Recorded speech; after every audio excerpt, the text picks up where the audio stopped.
सूचना केवल हमारे विचार हैं, वित्तीय सलाह नहीं। निर्णय लेने से पहले खुद शोध करें। किसी भी लाभ या हानि के लिए हम उत्तरदायी नहीं हैं।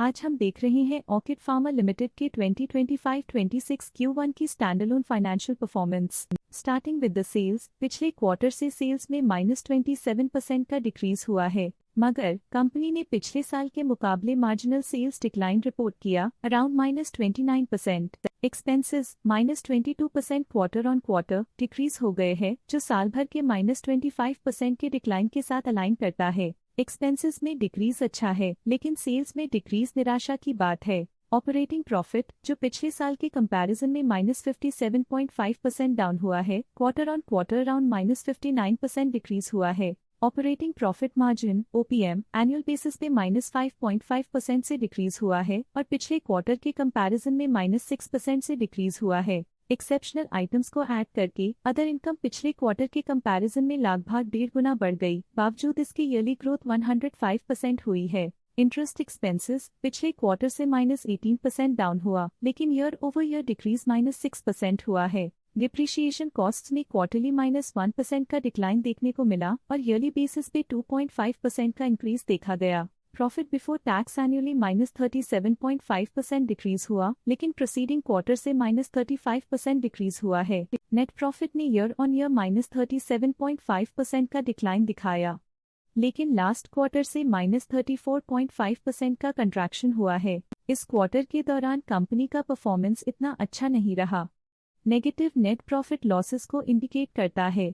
वहीं अगर एनुअल एनालिसिस की बात करें तो साल के दौरान कंपनी का परफॉर्मेंस अच्छा नहीं रहा। नेगेटिव नेट प्रॉफिट का मतलब है कि कंपनी प्रॉफिट के कंपैरिजन में नुकसान उठा रही है। अर्निंग्स पर शेयर (EPS) में ईयरली -37.5% का डिक्रीज देखा गया, लेकिन क्वार्टरली में 34.5% की गिरावट भी नजर आई। इस क्वार्टर में कंपनी का EPS इतना अच्छा नहीं रहा। नेगेटिव प्रॉफिट कमजोर एफिशिएंसी को दिखाता है। ऑर्किड फार्मा लिमिटेड के फाइनेंशियल स्नैपशॉट को रिव्यू करते हुए कुछ मुख्य ट्रेंड्स सामने आए हैं, जो कंपनी की परफॉर्मेंस में रोशनी डालते हैं। जून 2022 से जून 2025 तक ऑर्किड फार्मा लिमिटेड की फाइनेंशियल जर्नी में सबसे पहले बात करते हैं सेल्स की। इस साल -3.5% की कमी के बावजूद पिछले 4 सालों में सेल्स में 43.5% की वृद्धि हुई है। इस साल सेल्स में गिरावट आई है, लेकिन पिछले 2 साल में अच्छी ग्रोथ हुई थी, जो एक अस्थायी रुकावट को दर्शाता है। अब बात करते हैं एक्सपेंसेस की। इस साल एक्सपेंसेस 1% बढ़े हैं और 4 सालों में 45.5% का इजाफा हुआ है।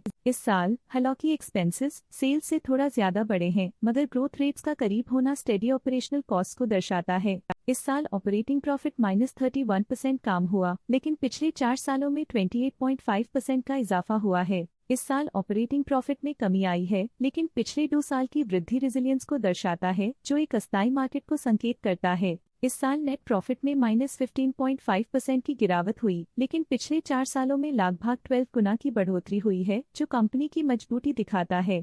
इस साल नेट प्रॉफिट में आई कमी के बावजूद पिछले सालों में हुई पॉजिटिव वृद्धि एक अस्थायी मार्केट एडजस्टमेंट को दर्शाता है। इस साल EPS में -43% की कमी के बावजूद लंबी अवधि में देखा जाए तो लगभग 7 गुना की मजबूत वृद्धि हुई है। इस साल EPS में कमी आने के बावजूद पिछले सालों की ग्रोथ कंपनी की मजबूत ओवरऑल परफॉर्मेंस को अंडरलाइन करती है। चलिए अब बात करते हैं शेयर होल्डिंग पैटर्न की। ऑर्किड फार्मा की शेयर होल्डिंग रिपोर्ट्स कुछ इस प्रकार की हैं, जो अननोन 2025 के तक चलता है। ये रिपोर्ट कंपनी के शेयर्स की डिटेल्ड जानकारी देता है, जिसमें promoters, promoter groups, foreign investors, public investors और सरकारी एंटिटीज शामिल हैं।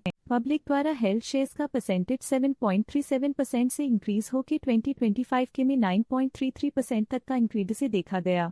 ये चेंजेस स्टेट है कि पब्लिक की इन्वेस्टमेंट कंपनी में क्वार्टर टू क्वार्टर इंक्रीज हुई है। जब कंपनी के शेयर्स का अधिकतम हिस्सा प्रमोटर्स, FII, DII या गवर्नमेंट के पास होता है, तब ये माना जाता है कि कंपनी मजबूत हाथों में है, जो स्थिरता और मजबूत समर्थन को दर्शाता है और इस मार्केट की स्थिरता बनी रहती है। डोमेस्टिक इंस्टीट्यूशनल इन्वेस्टर के शेयर होल्डिंग में थोड़ा डिक्रीज आया 2025 के से 2025 के में, जो दिखाता है कि डोमेस्टिक इंस्टीट्यूशंस ने अपने स्टेक को -0.67 से डिक्रीज किया है।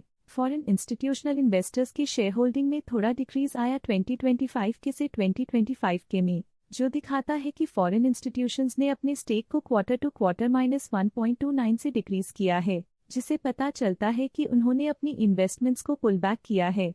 ये था कंपनी का करंट शेयर होल्डिंग पैटर्न। आइए नजर डालते हैं कुछ प्रमुख म्यूचुअल फंड ट्रांजैक्शंस पर जो मार्केट के डायनामिक्स को रीशेप कर रही हैं। 30 मई 2025 को ऊटी म्यूचुअल फंड ने 3.7 लाख शेयर्स अपने पोर्टफोलियो में शामिल किए, 615.37 रुपीस पर यूनिट के हिसाब से, जिसका टोटल 22.6 करोड़ था।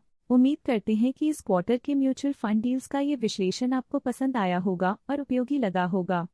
आज के लिए फाइनेंशियल सेक्टर में इतना ही। देखने के लिए धन्यवाद। स्टॉक लेटेस्ट न्यूज अपडेट के लिए चैनल को सब्सक्राइब करें और वीडियो को लाइक एंड शेयर करें।